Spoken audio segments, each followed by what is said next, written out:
Officers of Reddit, when has an excusable action turned into a moment of well, now I gotta arrest you? I had a guy falsify his information because he thought he had a warrant. The guy whose information he gave me had a felony warrant. After I slap on the cuffs he tells me he lied and gives me his real information. He did not have a warrant. He did go to jail for falsification though. Noise complaint call from a house, which 99% of the time is a warning.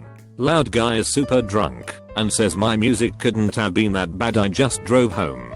Person who made the complaint says, yeah, he just got home and turned on the loud music. I saw him drive up. Guilty verdict for second offense DUI at the jury trial for the loud guy. He was super confused when I started doing a field sobriety test on a noise complaint call. Not Leo, but have a great story. Officer is off duty and taking wife to get ice cream. Walks up to window, kid sees guy and recognizes him as a cop. Shit, I knew you guys would show up at some point. Cop had no idea what kid was taking about, but played along. You really should have known. Will this go easy? What can you tell me? The more you're honest, the better it could be for you. Kid proceeds to spill guts about being a driver for a B&E that happened recently. Cop calls in for a cruiser, arrests the kid, and never got his ice cream. Added bonus, some people think that, after being arrested that, if you aren't read your Miranda rights, that they can't use anything you say. Miranda only applies to questioning after arrest. If you mouth off in the backseat after being arrested, but the cop never asks you anything, everything you say can be used as evidence. Not a cop, but saw a guy get escorted off a bus for playing his music device too loudly, and I guess having his feet up on a seat. Wouldn't respond to the driver. When the police had him off of the bus, he went with them calmly. There were 3 cops. They were talking to him, and suddenly he takes a swing at one of them. That was one fast takedown. Every drunk tough guy at a party I'm breaking up will most certainly go to jail when he otherwise would have been free to go. Ironically, we are rarely there to make an arrest. For thought, there's 2 to 6 of us, and 20 to 50 of you. If you get in any way combative or aggressive with us, in front of your friends, we will nip that shit in the bud. Getting swarmed by the suddenly courageous is unpleasant. Minus the baton strike, the movie superb but portrays it adequately. Just leave. I don't get the people who argue with the cops. That almost never works out in their favor. And why turn a traffic stop into a night in jail? Don't they have better shit to do than sit in jail for a night? I always go the opposite route. 2 examples. Last summer, driving across several states on the way to the beach. I was speeding. 25 over. Got pulled over. Cop expected me to argue and bullshit him. Instead, I said you got me fair and square. I'm just trying to get the family to the beach. No excuses. He came back and said he knocked it down to 9 miles per hour over and to slow it down. The beach would still be there. Saved me hundreds of dollars and points on my license. He also complimented me on my truck, and we talked sports for a few minimum. It may have helped that I have military veteran plates. I dunno. In my state, if they run your plates and you have a concealed carry license, the cops are notified before they approach the vehicle. So, because I don't want to make them any more freaked out, I always turn off the engine, put the dome light on, window down, have my license and insurance ready, and have my hands easily visible. They always immediately ask if I have a weapon in the vehicle, and I don't, so I say no. They ask why I do all of those things, and I say, so they know what's up, and to make things easy for the both of us. They always seem to appreciate that, and usually ask a few questions, and send me on my way. Do I have to do any of that crap? No. Does it make things easier for everyone, and get us both on our way faster? Yes. I was a park ranger and we used to have a bunch of kids who liked to sit on a hill and smoke weed. Now they walked in and out, and were just goofy kids and basically behaved, so I left them be, until Travis came along. Travis had a joint in his hand as I walked up. He was told to toss it in the drain. Travis takes a big ol' hit, and exhaled in my face. I still let it go, but began to simmer. He pinches the cherry and tries to pocket the joint. That was it. Travis gets clipped. Dumbus had an ounce in his sock, and several blunts in his pocket. Stupid. An ex-roommate of mine decided to stop off in a town she wasn't familiar with on her way home from work to smoke some pot with some friends she'd met recently. After staying just long enough to smoke a bunch, she drove down the road, not paying attention, and swerved right in front of a cop. I've since visited this town, and it very much has a vibe of pulls you over high, do you need directions? I'd bet that's what the cop was thinking when he pulled her over. She managed to escalate this to refusing to take a breathalyzer, to yelling at the cop for harassing her, to pinching the guy when he cuffed her. I was on a lease with this person and didn't want to be responsible for her part of the rent, so I drove out and bailed her out after midnight on a weekday so that she could go to work the next day. Bail, of course, started off as $40 for a traffic violation and escalated to several hundred when it turned out she had technically assaulted an officer. And the next day she goes to work with a bad attitude, gets fired, and goes back to the same town and gets pulled over again. Not a cop, like half the posters. I had just gotten off a flight and picked up a rental car and was leaving the airport area heading out to another town about 2 hours away. It was late at night and I was not paying attention to speed limits. Took off from a red light. I don't recall doing it with any expediency, but again I wasn't paying attention. The car next to me did the same thing. A cop whipped a U-turn and came up behind the both of us to pull both of us over. I pulled off pretty quickly, but the other guy didn't, so the cop followed him. I got back on the road and caught back up to the cop, who had pulled the other guy over, and the cop waved for me to also pull over, so I did. I had my license, my rental agreement for the car, and just sat and waited. That was when I saw the guy in the other car throwing things out of his window, which I later realized was his license. A lot more cops showed up really quickly.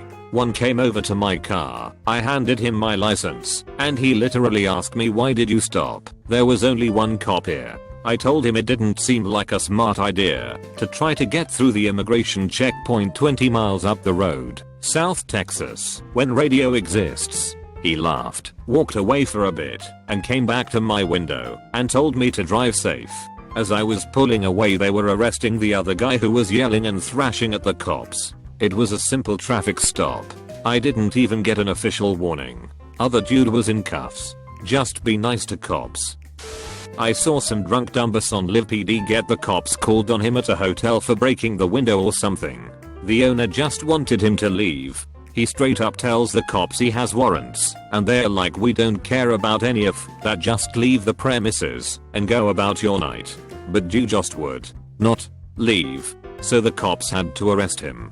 Like, bro, you were getting an unbelievable break, not being charged with anything or taken to jail, and still wanted to argue and stay there. This happened 2 nights ago. I stop a car because his license plate light is out, must be visible from 60 feet or less. No biggie, operator's not going to know this unless we stop them, and most often we're just probing for a more serious offense. 10/10ths give a verbal warning for this infraction. I request a license and registration per policy, and the operator then demands to know why I stopped them. I advise them that per department policy, I don't have to tell them until I obtain their license and registration, as I request a second time. Operator then goes off about how they know their civil rights and what I must do on a traffic stop. I advise the operator that it's an arrestable offense and insert my state for failure to submit to a police officer your license and registration upon lawful request, and that I have to ask you exactly 1 time before I can charge you with failure to submit. So for the 3rd and final time, please provide me with your license and registration. Operator again goes off about his civil rights. I ask if he's sure he doesn't want to give me his driver's license and registration. He again refuses and gets himself arrested for a stupid plate light. Turns out he wasn't licensed and didn't have a license to give, but he could have said that. Either way, he was going to be charged with something. Obligatory, not a cop, but my buddy was drinking underage and decided to walk home. On the walk home, a cop stopped him because he was obviously drunk. My buddy tried to convince the cop he was sober. Up to this point, the cop was being polite and seemed like he might let him off with a warning about being underage and drunk in public. The cop took his ad, saw he was underage, and breathalyzed him. As soon as the cop said his bail was 0.18, my buddy said, "Damn it, I was hoping for at least 20. The cop wrote him a ticket for minor consumption very shortly afterwards. While riding with a police officer on duty, I saw a guy blow a red light. I told the officer, but he said he couldn't give him a ticket since he didn't see it happen. I mentioned that the guy had no tail lights as well, so he begrudgingly stopped the truck. When we walked up to the window, the officer asked, "Do you know why I stopped you?" To which the guy responded with, "Yay, 'cause I blew that red light."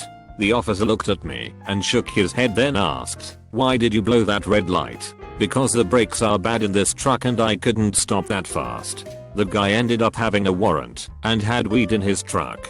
The officer, who I rode with often, asked me to write out the tickets. He'd sign them while he did the arrest paperwork. I wrote him for no taillights and for unsafe equipment, the brakes. The officer asked why I didn't write him for running the red light. I said, "Because you said you didn't see it." He was like, "Yeah, well, he admitted it. That's enough for me." Moral of the story: if you have a warrant or weed in your truck, don't drive around with bad brakes, no taillights and running stoplights. This was a kid I went to school with. He is a whack job and always has been. He was expelled from my middle school for writing bomb threats. A couple years ago, he was 19 I think, a member of his family found a gun that he had and turned it into the police. All he had to do was either ignore it and lose his gun, or go in and prove that he had paperwork to back it up. Instead, he chose to go in and claim to be a Homeland Security agent with a fake badge to back it up. Police searched his home and found an arsenal of weapons and explosives. Was a cop. Best one that immediately comes to mind was a kid who was speeding. Nothing crazy, just like 10 miles per hour over. Pulled him over and was in the process of giving him a warning when I noticed he had a radar detector. I pointed it and he smiles and confidently says, "It's okay, you can have one if you have a permit." "Do you have a permit?" No." "Ticket." "Sorry bud." This video of a Belgian cop's light show aired years ago and has become widely known and loved for the guy's quotes and general behavior. Police find a drunk guy sleeping in his car. Standard procedure is to escort him home or to the drunk tank and let him sleep it off. But the guy's immediately belligerent. Not aggressively, he's just being defiant. Cops take it in stride. It was quite comical even to them, and it turns into what is essentially an argument with a toddler.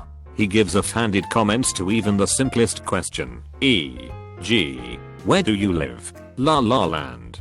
Eventually, they decide to take him to the drunk tank and move his vehicle. The guy repeatedly responds with, "You haven't got the balls to drive my car." He's becoming more of a nuisance, so they put him in the police vehicle and get him out of their way. As the cops are trying to move the car, while still talking about how he's just a drunk guy with a defiant streak and he's not in real trouble, he decides to kick the window out of the cop car to repeat his earlier claim that "You haven't got the fucking balls to drive my fucking car." What would have ended up as the police performing a public service to make sure he gets home and probably drive his car home for him as well, turned into booking him for disorderly and aggressive conduct and giving him the bill for the damaged property. The guy is just so wasted, while also being a local cultural archetype, that it's become one of the more memorable TV moments of the past decades. Not an officer, but a guy I used to work with was a real dickhead, and amongst many other things, once left me stranded at a job site almost 2 hours from home with no way to get back. One night he got pulled over for speeding well over the limit. Cops were going to let him go with just a fine, no points, but he decides to argue and push the point. So the cops search his vehicle and find cocaine. Gets arrested, car impounded. He makes bail and promptly leaves the country to go to his home country. Guy wasn't a Rus citizen and now can't come back to the States ever again, or he'll be re-arrested and charged with the drug offenses, the speeding charge, and skipping bail. Karma's a bitch, doofus. We had an undercover store cop in our grocery and business was slow, so he checked the parking lot and found a guy working on his car. The store cop would check in on him and even helped him work on it. When done, the driver pulled a bag of weed and offered to get him high, so he arrested him. The cop said the bag was too big to let him go. Attended a job in which a young girl had suicidal thoughts and wanted to speak to police. This of course immediately raises red flags. Once we turn up, her boyfriend answers the door, and she is sitting on the couch as drunk as a skunk, and after a few minutes it's apparent that the main reason she called us was to get her boyfriend arrested for dealing drugs after they drunkenly got into an argument. She then stated she had suicidal thoughts and wanted to stab herself, which I believe was just a cry for attention. However, as police we tend to take those things seriously, so we call an ambulance for a mental health assessment. Once it seemed like we had calmed her down, she went to the kitchen to grab a glass of water and then tries to grab a giant knife and tries to stab herself. We have to wrestle with her to get the knife when her boyfriend, that she was originally trying to throw under the bus, jumped in and cries police brutality. Arrested, cuffed, and had a nice holiday at the courthouse. Ice-dealing boyfriend was yelling obscenities at us as we were walking out for treating her like a criminal. This was all because she wanted to use us as a scare tactic for her boyfriend. Sorry ma'am. Not sure if this is what you meant, but stopped a guy as his car showed as having no insurance. He was super confused about the whole thing, positive he had insurance, and was full of the "I've never been stopped by the police before," which was probably true. Either way, ran some checks with the insurance people and yeah, turns out he was insured, just wasn't showing up for some reason. He's still apologetic, sorry for wasting our time, nice guy all round. We are literally getting back into our car and the guy is suddenly walking back and saying, "I honestly do have insurance. I'm always honest, like, I had a few drinks earlier too, you should probably know." Look at my colleague with a shared look of disbelief, slowly get back out the car and breathalyze the guy and yep, almost twice over the limit, promptly arrested for drink driving. He didn't smell one whiff of booze and seemed fully sober to both of us. What on earth compelled him to tell us as we were leaving that he'd been drinking? I'll never know.